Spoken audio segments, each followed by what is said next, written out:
Hello, everybody. Welcome to Talk About Houses. I'm Todd. I'm Oana. So as some of you know, there was a market crash back about 15 years ago, and people are still talking about it. They made movies about it, The Big Short, and other. Lehman Brothers had a Broadway play, 3-part play about all the fallout from that. And so you're probably wondering, like, how did we actually recover from that? Because the conventional wisdom is there were all these foreclosures, they all got bought up, and then we went back to a normal market. But that's actually not true. No. Because there were still quite a number of homes that had been foreclosed that the banks were very hesitant to just drop them in a market, put them in the MLS and sell them. Right, so a couple things happened. So first of all, the robo-signing happened, which completely slowed down the foreclosure process. And it gave the banks and everybody time to breathe. The second thing that happened was the banks and Fannie Mae and Freddie Mac changed the way they dealt with the foreclosures. So what they did is, rather than selling them one at a time, which that was the bulk of what happened, is that they just renovated them, made them pretty, and then put them back on the market and sold them to end users, which was a great thing because these homes, by and large, did need a lot of renovations, and it was a good thing. And just to point one thing out, it wasn't the banks doing the renovation. No. It was us doing the renovation. Well, like, we weren't personally doing it, but we'll do a whole other video about how the whole process. We should do that video, the whole process of a bank foreclosure and how it goes. But it was the agent that they gave the listing to. They would say, take pictures and then tell me how much it would be. And we get a contractor come out and they say, okay, do $50,000 worth of work, get it super nice, and we'll sell it. So it was us. They were paying for it, but we were like having to manage the whole painful process. Right. So the first thing that happened was the robo-signing stopped, and then that slowed down the whole foreclosure process. The second thing that happened is the banks, Fannie Mae, Freddie Mac,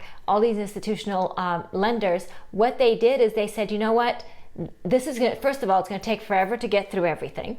And second of all, this isn't necessarily what's best for us to do because it's politically unpopular to see all these foreclosures everywhere. So what they did is they bundled them, but they didn't bundle them in a homogeneous geographic way. So meaning they didn't say, okay, well, all the foreclosures in this zip code or in this town are going to be in this bundle. They didn't do that at all. So what they did is they would take, a couple houses from Las Vegas, a couple houses from maybe New Orleans, and maybe a couple houses from Tulsa, and they would do that. They would put these packages together of maybe $50 million, but so large packages, right? Yeah, 100 houses. Right. So that they would be these big packages of houses, but they were from all over the country. And they would sell them to institutional investors. Sound familiar? Like BlackRock and that sort of thing. Mm-hmm. So they would sell them to these institutional investors who then would go ahead and do the things that we used to do, which is to renovate the properties. And then they would either sell them or they would rent them. Sometimes they would take this whole package of houses and they didn't either sell all of them or rent all of them. They would pick and choose depending on what the market warranted. So that was a lesson that was learned. By doing that, it was almost like applying a tourniquet to the whole foreclosure thing. It really reduced that hemorrhaging. It really reduced that drop in value. It changed the whole dynamic of it. And so now that's a lesson to be learned from then. And how do we apply it today? So today what we're looking at is these institutional investors like BlackRock and others that own a lot of homes across the nation. So depending on where you are, institutional investors own 1% and change of your market, maybe all the way up to almost 10% of your market, depending on where you are. Now, if they need cash, do you think that they're going to dump a whole market, or do you think that they're going to learn from the lessons of the past and sell, a couple homes here and a couple homes there in completely different geographic areas so as to protect the rest of their investment in those markets? Because they learned what happens when you dump a whole market. You're basically cutting your nose off to spite your face. They're not going to do that because they've learned from the past, and when they need cash, when they need for whatever reason to be more liquid, they will sell properties, but they will sell them not in one market, but in many markets, and very few properties in each market, so as to not have a detrimental effect in that market. Yeah, and something else to think about too if let's say you have 200,000 residential homes in the U.S.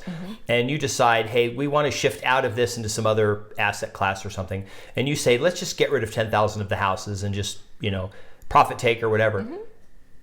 If you sell the houses, even if you bulk sell them, chances are you have transaction costs along with that. So actually what they do is they'll actually just sell their interest in the property. They'll just take the properties and have some other hedge fund that's also not gonna sell them, put them on the market.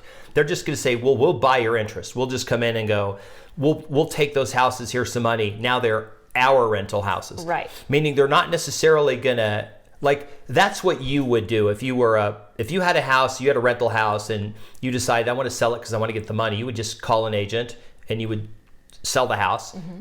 And then you would get the cash. But if you have 10,000 houses to sell, you don't call 10,000 agents. You don't wait for 10,000 escrows and sign 10,000 things. You don't do that. You call, Wall Street and go, hey, we got a block of 10,000 houses. They're in a bunch of different markets, and this is the kind of the BPO value of all the houses. So, do you want to buy them from us? And this is what we're asking. And then they just basically sign a sheet of paper, and you own all the houses, and they just literally, it's the easiest way to sell real estate. Because what we've seen, what major thing changed was real estate was always homeowners. It was predominantly homeowners, but now we're seeing institutional investors own real estate. They don't operate the way homeowners do. So we think that is want to use the term tourniquet, but it is a dampening effect on any potential significant market decline. Well, that there will not be this race to. Last time it was a race to the bottom. That's not likely to happen this time around because everybody learned.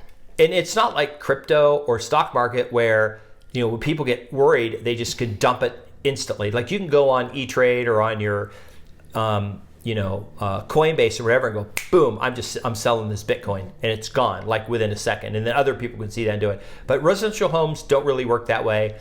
I don't know that we're going to see, and if we did, what would happen? I think if prices started tanking, I think that there would be institutional investors would come in and be interested in buying in bulk again. Right. I just think that's a great business model for them. Especially the multiples on the stock market are still high. You can't just go out and say, I'm going to put, and there's a video, I forgot who it is, but one of the guys out there, he has all these videos that say you're stupid to buy a house.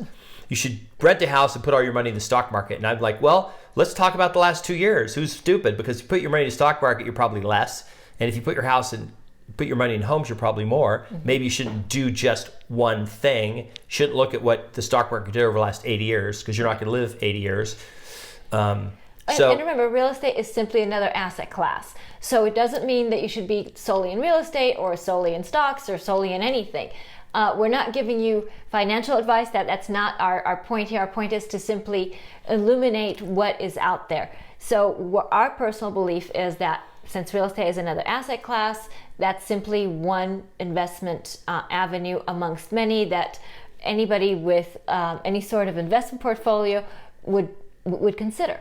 Yeah, and what's really interesting is when you drill down and just look at specific home buying and selling by end consumers, that the highest group of people selling homes are the boomers. Now the boomers is everyone older. You probably look at me with the gray hair and go, he's a boomer. Actually, no, I'm Gen X. I'm literally at the very beginning of when Gen X started. Everyone older than me is a boomer. Okay. And then Juan is a Gen X. And then, guess who's buying the most houses? I would guess people in their 20s and 30s. The millennials. Yeah. The millennials. They're the largest purchaser. They're established in their career. They have a ton of money. They are having families and stuff. The millennials are buying, and the millennials I'm meeting already have homes. They're trying to buy rental homes. They're talking about, hey, I should go buy a rental house because we want rental income and stuff. Right. It's just another investment vehicle for them. Absolutely. Yeah. So if you like the video, please subscribe, hit the notification bell, share it with your friends. Leave us your comments. What do you think? Do you think that the institutional investors are a stabilizing force or a destabilizing force in the real estate market? We want to know your thoughts. All right. So thanks for tuning in, and we'll see you on the next video. Bye. Bye.